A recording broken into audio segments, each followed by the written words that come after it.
Crowds of people, including friends and relatives, have lined the streets to greet a truck bearing the coffins of 136 victims, whose bodies have been excavated and identified. The vehicles covered in flowers brought the remains after carrying them through Sarajevo, where hundreds came out to pay their respects.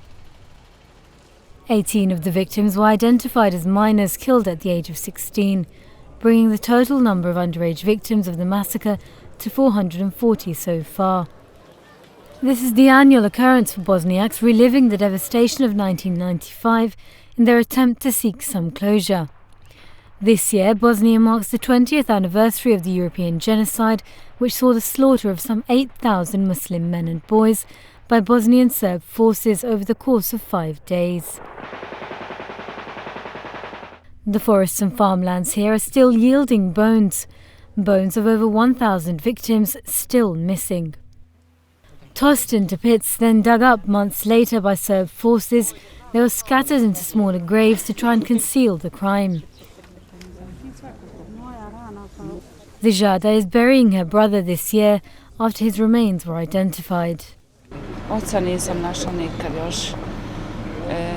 Džedu sam ukopala Amidžu, Amidžiće, zeta. Zijada is one of thousands of women left alive after Bosnian Serb forces executed the male population of Srebrenica. Dutch UN peacekeepers abandoned the safe haven of Srebrenica, leaving the men to be killed and women to be systematically raped and tortured. For Bosniaks of all ages, each year is a reminder of the brutality of 1995 and the seeking of some closure.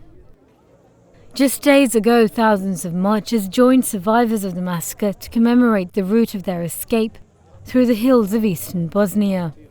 Željela sam to da pređem, sav taj put, da očitim to svojim srcem I dušom I jednostavno da proučim Fatihu na sve šehide. To su sve projekti, to nije se moglo uraditi onako tek tako, nego to je projekat napravljen za čišćenje I stvaranje Velike Srbije. To im nije uspjelo, nažalost njihovo to im nije prošlo. Throughout the year, teams worked to identify the remains of victims yet to be found. Investigators believing that at least one more big grave eludes them, while the accused architects, Bosnian Serb wartime leader Radovan Karadzic and military commander Ratilo Mladic, are still standing trial at the UN War Crimes Tribunal in The Hague, remaining fiercely unrepentant.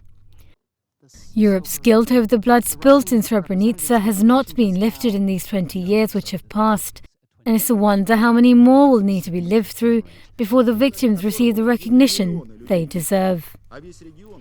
Yasmin Khatun, The Report.